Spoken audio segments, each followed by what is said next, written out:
सानाम को जोहार नवा आरसी प्रोग्राम रे आरसी एक्चुअली आरसी प्रोग्राम दो माने नवा दो नौका हुनंग दोहलना जे जहाँ गे ताबो जहाँ जहाना कथा को मेन सना पे आपे मन रना कथा नवा आरसी प्रोग्राम रे पे सदर दड़या हुनंग हर कोठेन आपे मन रना कथा पे पसनाव दड़या ओना में दो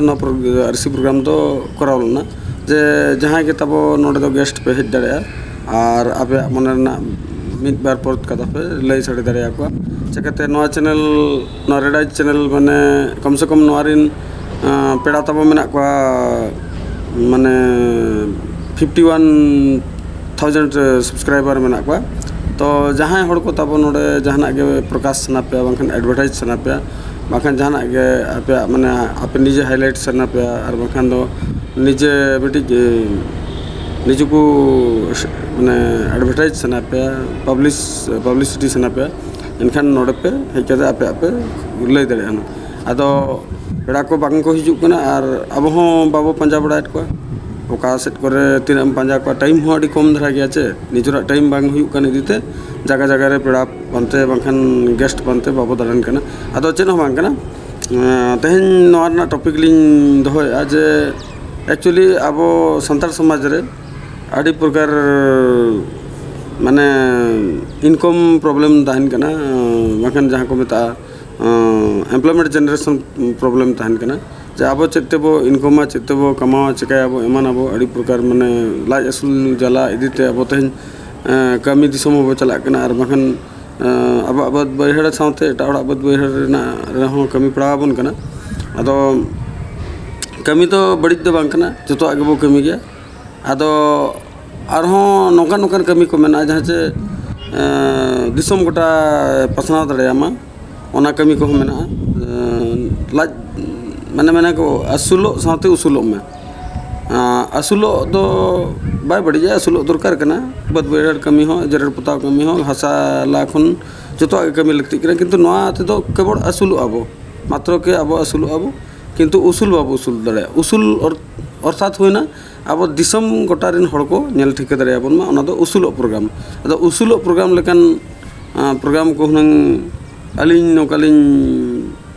माने कराव होचोया जे तेहन ताबो नवा अब एल्बम को सेरेंज को अड़ी प्रकार चीज यूट्यूब रे चला कना है और अड़ी ढेर ताबो प्रोड्यूसर को हो सिंगर को डायरेक्टर को और बांखान दो लिरिसिस्ट को और बांखान दो आर्टिस्ट हो को ओडोको कना तो तारा हर दो प्रोड्यूसर तैयार सना को पैसा को इन्वेस्ट जहाना प्रोजेक्ट रे एल्बम करे फिल्म करे और फिल्म दो अड़ी मारंग प्रोजेक्ट कना जब एल्बम रे हो माने 5 मिनट ना सेरेंज को तैयार और को अपलोड यूट्यूब रे ओना तो किछि पैसा को टाका कौड़ी को कमा जंगा कना मोनेटाइज लेनखान आदो तिना गान अब संतार समाज रे मा अड़ी ढेर प्रॉब्लम मेना जे अब फर्स्ट प्रॉब्लम हुना मनी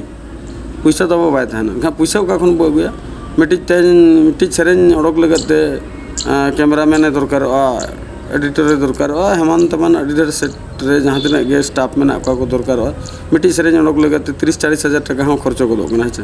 ओना खन आरो बढ़ती खर्चो कना को चंग बाहर दिसम को चला कना शूटिंग बकरा तो अलिंग खाटो मचाते नो अलिंग लैया जे अलिंग ना रेड आइज फिल्म्स तेहन नुकु तब जहाँ रेंगेज प्रोड्यूसर्स को मेना को तब जहाँ को पैसा रना ताको अड़ी ढेर के अभाव अनटन मेना किंतु आको मने ताको मेना इन जहाना के लाइफ रिन चिकाया माने मिटी कम से कम वीडियो एल्बम रहिन तैयारा किंतु आज सफिशिएंट पैसा बनो इदिते कैमरामैन बाय अचु दड़े कना चे कोरियोग्राफर डांसर बाय अचु दड़े को कना और बांखान दो ट्रांसपोर्टिंग फूडिंग एमान तेमन अड़ी ढेर हेनथेन प्रॉब्लम तहन कना आदो नवा करे उनका के तब मेना को तिना गन कैमरामैन को और बांखान एडिटर को एमान तेमन मेना को गोनोंग अड़ी ढेर मेना तो अलिंग मिटी नौका माने जहाँ रेंगेज प्रोड्यूसर को तब रस्का सनायत पे और पैसा को तब अभाव कना एनखान अलिंग नोडे मिटी नौका मिटी अपॉर्चुनिटी लिन में अलिंग ठन मिटी अलिंग ठन कैमरा मेना full frame camera Sony company रना और तो लिया सोनी कंपनी रना फुल फ्रेम कैमरा माना ओना कैमरा ना नितुम हुईना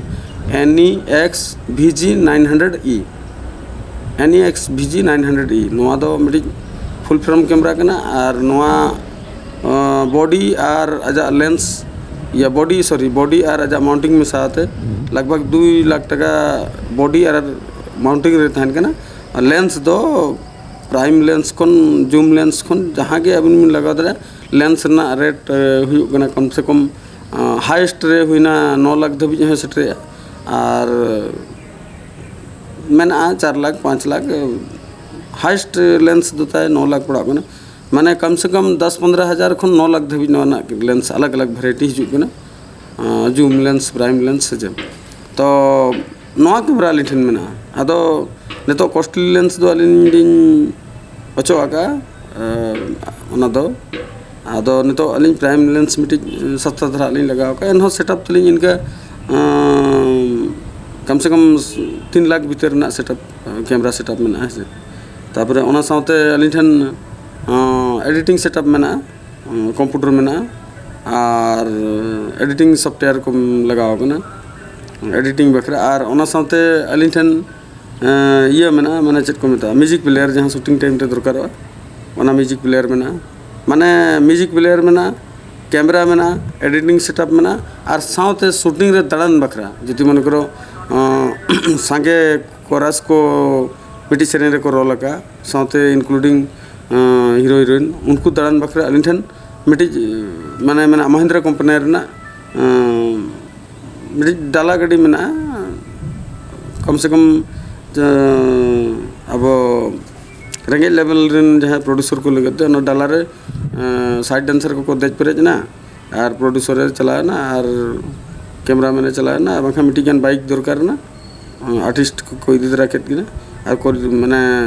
साथे साइड डांसर को दो डाला रे को देज ना और उना डाला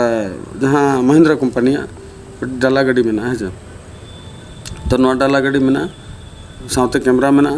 साथे म्यूजिक प्लेयर में ना साथे एडिटिंग सेटअप में ना साथे अली ठेन ट्राइपॉड स्टैंड हो में ना और गिम्बल रेना व्यवस्था हो में ना तो नवा चीज़ को में ना और कैमरा हो ना फुल फ्रेम कैमरा VG माने NEX VG 900E में ना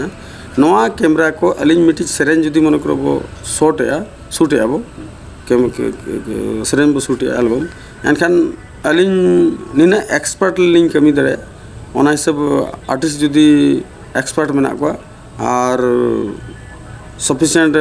एनर्जेटिक और माने एक्टिवली को कमी दरे एनखान कम से कम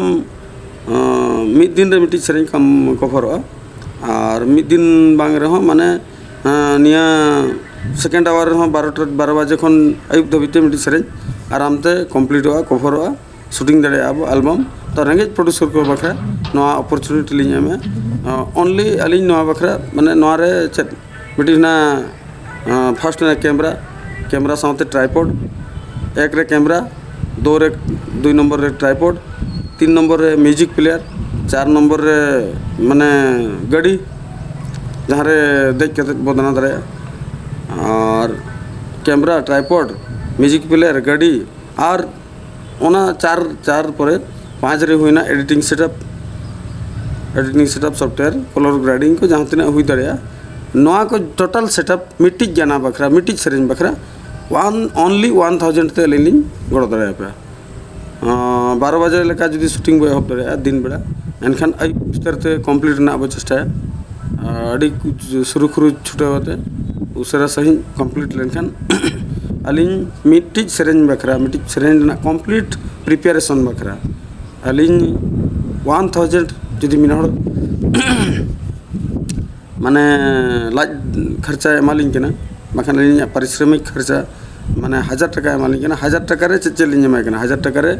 1 रे कैमरा 2 रे ट्राइपॉड स्टैंड 3 रे हुईना गाड़ी 4 रे हुईना म्यूजिक प्लेयर 5 नंबर रे हुईना editing setup and up to माने रिलीज धबी बाखान माने अली माने पूरे टोटल फिनिशिंग करते लिंग एमा ओनली 1000 टका ते तो 9000 टका ते मिट्टी एल्बम सेरेन मिट्टी सेरेन वन वीडियो सॉन्ग बो कंप्लीट दड़े तो नोआ को नुकु बखरा कना जहाँ को तबो रंगे रंगे प्रोड्यूसर आको इच्छा मेना ताको इन प्रोड्यूसर इन तैयारोगा इन नोआ लाइन रे मिटी कमी उदुगा और हड़ को ठिकाइन में और यूट्यूब रे चलेगा मिटी दाविन नामा स्थान नामा जगह नामा इना जिनिस हड़ को ठन सदर बखरा नोआ यूट्यूब हाट रे इन चलेगा इना इन हाटा और को हड़ को ठिकाय मा कम से कम तुनुम लेका रे को नेल मा ओना बखरा रेंगे हड़ जहाँ तब रेंगे प्रोड्यूसर अलिन लेकान रेंगे हड़ को हड़ दो ना बाबू मता को रेंगे हड़ जहाँ पुसे तब बाबू को माने अलिन लेकान रेंगे हड़ को एटा हड़ दो अलिन लेकान रेंगे हड़ को नोआ अलिन सला मेसा दे 1000 टका को खर्चा के खन गे अलिन आको कमिली कंप्लीट दड़े मिटी वन सॉन्ग तो नोआ अब आरसी प्रोग्राम थ्रोते सनाम हड़ लिन बड़ा चेत पे और नोआ रेड आइज फिल्म्स जहाँ बो मेता कना नोआ चैनल नोआ ना एक्चुअली टारगेट और आजा एम दोताय कना जे कंप्लीट माने मिनोड़ा जीवन जीवी रे कंप्लीट पीस माने शांति माने चे लेकर सेटिस्फैक्शन माने चे एक तो हेल्थ जुदी ट्रबल तहना एनखान अड़ी हड़ माने मने रे सुख बाय तहना और रस्के हो बाय तहना तो फर्स्ट अब हेल्थ ठीक परे एंटरटेनमेंट और एंटरटेनमेंट सामते हेल्थ एंड एंटरटेनमेंट नोआ ना प्रोग्राम नोडे बो पसनाए ओना सामते आरो बो चेष्टाए माने सिंगड़ अखड़ा लगन मिटिज प्रोग्राम कराव बखना जहाँ रे अब संतार सेरेंज को लो बजट संतार सेरेंज को वो पसनाव दरे और लो बजट संतार सेरेंज को अब सनाम दिसम जगत रिन हड़ बो नेल हचो दरे को नोआ कना अब नोआ रेड आइज फिल्म्स जहाँ यूट्यूब चैनल रना नोआ ना टारगेट और नोआ ना एम दो नोआ रे मिन हड़ आजा जीवन रना कंप्लीट सॉल्यूशन माने हड़मो जुदी असुखे बुझे हड़मो पर हड़मो सुख रे तहन बखरा ओना रान बिरदा और बखान ओना उदु डहार बोले ओना साथे आज माने रस्कर रे तहन बखरा माने कंप्लीट हेल्थ एंड एंटरटेनमेंट नोआ चैनल रे नोआ दो तब टारगेट करना है तो सनाम को ले पे नोका अब जहाँ हड़ को तब प्रोड्यूसर तैयार सना पे और पैसा बनूना एनखान ओनली वन सॉन्ग आप एल्बम शूटिंग सना पे माने 1000 रुपीज 1000 टका आप कंप्लीट दड़े ओनारे गाड़ी दाड़न बखरा गाड़ी कैमरा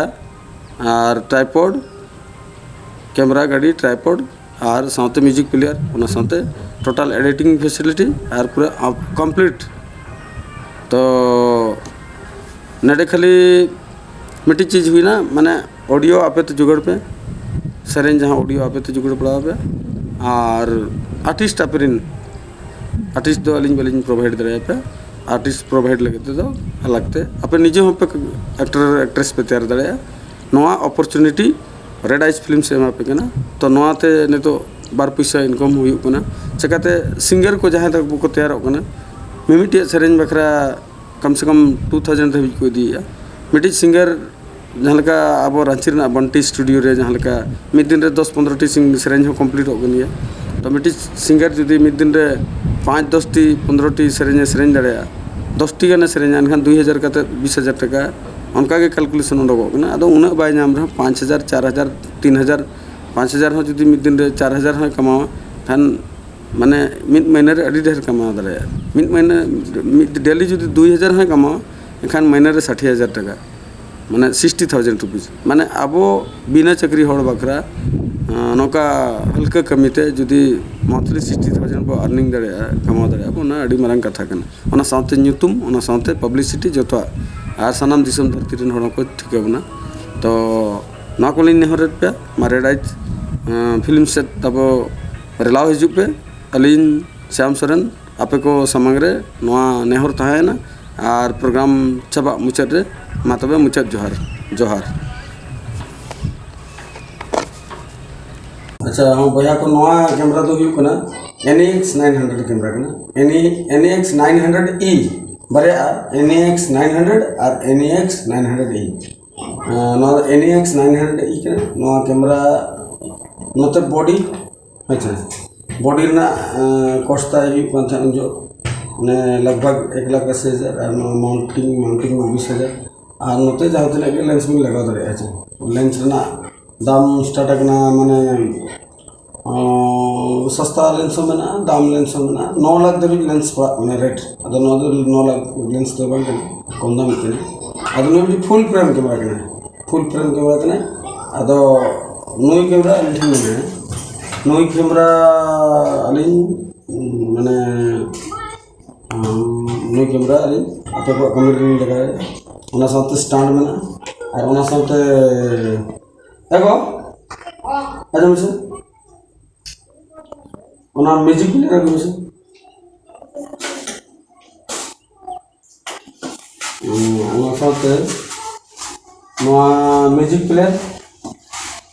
म्यूजिक प्लेयर सेलेन चलू और लेंस मैंने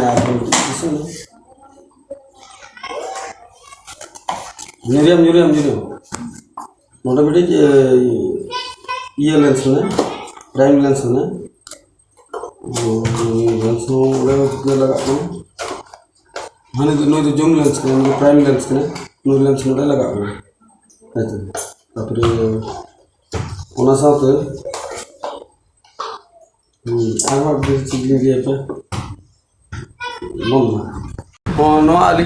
हाँ टैबलेट में आइटेल तापर कंप्यूटर ताली में और नोड़े एडिटिंग दो वीडियो एडिटिंग और ऑडियो बखरा तो सुर रे में ये स्टूडियो नोड़े में रूम हाना पस्ता स्टूडियो में KR स्टूडियो और नोड़े आयो उमल स्टूडियो में और नई कंप्यूटर ताली नोड़े एडिटिंग और आपे को कमी हो वीडियो एडिटिंग को जहाँ को नोड़े एडिटिंग सेटअप नौका हाथ हाथ दौड़िए